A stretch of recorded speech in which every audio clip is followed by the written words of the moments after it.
Isang mapagpalang araw na naman po sa ating lahat, mga kapantay. Naway pagpalain tayo na po. Bigyan tayo ng malusog at magandang pangangatawan, magandang kaisipan, at marami pang pagpapala. Welcome to my YouTube channel, Kapantime TV. At kung bago ka pa lang po sa channel ko, please subscribe, like, share, and comment po. And don't forget to click the notification bell para lagi po kayong updated sa mga bagong videos na i-upload ko. Today mga kapantime, pag-uusapan po natin ang tungkol po sa colon cancer. Ano po ba ang colon? Ano ba ang colon cancer? Ano ba kahalagahan nun or large intestine? Ano ba ang mga risk factor na pagkakaroon ng colon? Ano ba ang mga sintomas o palatandaan na pagkakaroon ng colon cancer? At ano mga dapat natin gawin upang maiwasan natin ang colon cancer? But before we start, I would like to introduce first my name. I'm Brother Jay. At welcome to my channel. So ayun na nga mga kapantime. Bakit nga ba, ano ba ang kahalagahan ng colon or large intestine sa atin? Napakahalaga po ng colon sa atin. Alam niyo po kasi ito po ang sumasala sa ating mga kinakain. Ang colon ay bahagi ng digestive system. Isang organ na parang tubo na nakadugtong sa maliit na bituka ang isang dulo at ang anus sa kabilang dulo. Ang colon ang naglalabas ng tubig, sustansya, at iba pang sangkap na pagkain na hindi natutunaw. So yun po yung trabaho ng colon. Ano naman ang colon cancer? Ang colon cancer ay isang uri ng cancer na kung saan madalas sisimula sa maliit na lumalaking mga bukol na tinatawag na polyps. Kapag hindi ito naagapan, ito ay magiging cancer. Ano nga ba ang polyps? Ang polyps ay isang uri ng laman na abnormal na lumalaki sa loob ng ating katawan. Mayroon itong iba't ibang hugis at laki. So yun po, yung nagiging dahilan ng pagkakaroon natin ng colon cancer dahil po sa mga polyps na lumalaki sa ating katawan at hindi agad naaagapan. Subalit, kapag naagapan naman ito ay maaaring magamot or matanggal sa ating katawan. At alam niyo po ba mga kapantime na ang ganito klaseng karamdaman ay hindi rin basta-basta nakikita lalong-lalo na sa mga early stages. So ano nga ba ang mga dahilan o faktor ng pagkakaroon ng colon cancer? Unang-una po rito yung edad natin. Alam niyo po ba na sa edad natin na 40, dapat po ay nagpapa-screen na po tayo, nagpapasuri na po tayo para po malaman natin kung okay pa po yung ating colon or large intestine, kasi dito po nagsisimula yung mga sintomas at dito makikita kung mayroon na pong problema ang ating colon. Ano pa po? Pagkakaroon ng magulang, kapatid na babae, kapatid na lalaki, o anak na colon cancer. So pwede rin po tayo magkaroon nun. Pag inom ng sobra sa alak, lalong-lalo na po kung 3 uri ng alak ang iyong iinumin sa loob ng isang araw. So ang alak po isa po sa mga dahilan na pagkakaroon ng colon cancer. Paninigarilyo, opo, ang paninigarilyo din po makapantay, isa rin po sa mga nagiging dahilan ng pagkakaroon ng colon cancer. Kulang sa exercise o pagpapawis, so kinakailangan din natin na magpapawis po para po may maganda po ang kalusugan natin. Kulang sa pagkain ng fiber, prutas at mga vegetable po. Yun po ay kailangan natin at iwasan po din natin ang mga pagkain matataba. O kaya naman, sobrang pagpupuyat. Ang pagpupuyat din po ay isa sa mga dahilan ng pagkakaroon ng colon cancer. Ano pa po? Nasa lahi. Opo, nasa lahi minsan or nakukuha sa lahi, nasa gene po, nasa dugo na po.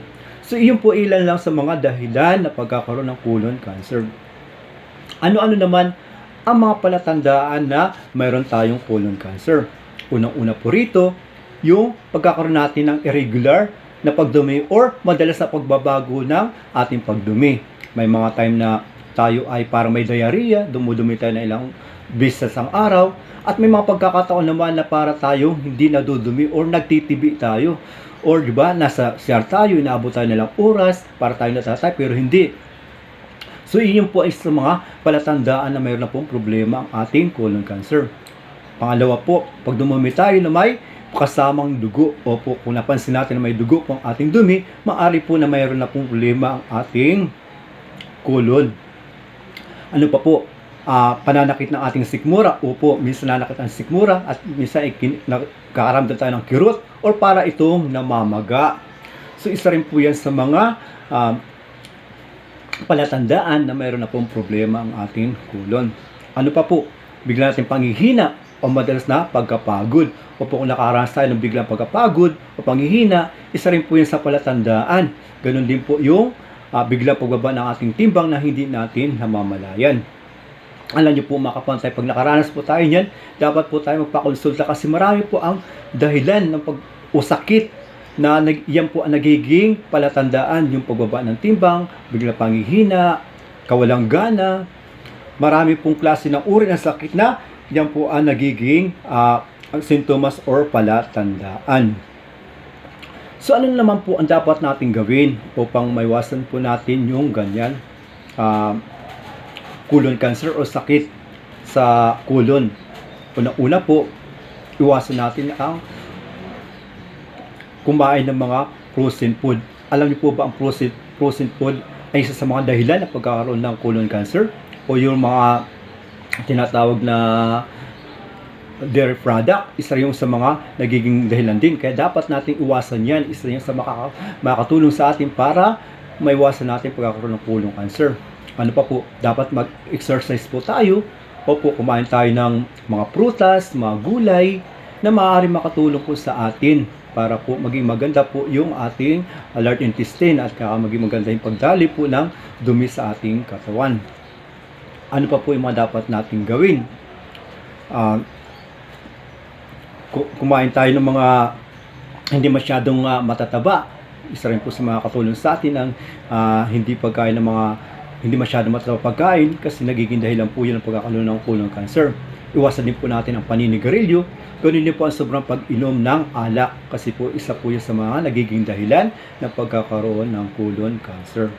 Ano pa po? Magpa-screen po tayo. Opo, may tinatawag dito na screen para po makita natin yung ating colon na normal pa po or nasa okay po. Di ba sabi ko nga po na nakikita po ang mga sintomas ng colon cancer pag tayo po ay nagkakaedad na. Halimbawa nasa 40 tayo o pataas. Ang screen na yung tinatawag na fecal immunochemical test. Isa po yung screen test na kinakailangan natin gawin.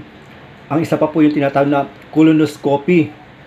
Kasi ang pagsusuri din po yun na kung saan makikita ang loob ng ating large intestine or colon. So yun po yung mga dapat natin gawin para po mapanatili natin maayos ang ating colon at makasigurado po tayo na wala pong problema. So mayroon din naman po mga option din po kung paano ito gamitin or treatment. Kagaya po ng ibang cancer, meron pong mga dapat option para po magamot to. Subalit, hindi tayo nakasiguro kung itong ay magiging okay, kagaya po ng number 1, surgery. Opo. Pangalawa, pwede rin naman sa radiation therapy or chemotherapy. So yan po sa mga dapat nating gawin para po maipagamot natin ang ating colon cancer. Kaya lang ang tanong po dyan, sigurado ba tayong gagaling tayo dyan? At pangalawa, may pera po ba tayo na sapat pag lumating yung araw na yan? Kaya po sinasabi ko lagi na walang nananalong sakit kung lagi tayo nag-exercise, kumakain tayo ng malulusog at magandang pagkain, hindi natin inaabuso ang ating sarili, at may pananalig tayo. Yung pong pinaka-the-best natin na gawin, huwag natin antayin na tayo ay magkasakit kasi alam po natin na kung tayo may sakit, hindi natin ma-enjoy ang ating buhay. Kahit napakarami po natin pera, wala rin. Mas maigi nang wala tayong pera, at least nagagawa natin yung mga gusto natin. So yun lang po mga kapantay. Sana po may natutunan na naman po kayo sa ating naging topic ngayon tungkol sa colon cancer. So wag po natin mababayaan ang ating colon kasi napakahalaga po nito para sa atin. Maraming salamat po. At hanggang sa muli ulit, please subscribe, like, share, and comment po. And don't forget to click the notification bell kung hindi pa po kayo nakapag-subscribe sa amin. Thank you, and see you again on my next video. Bye-bye!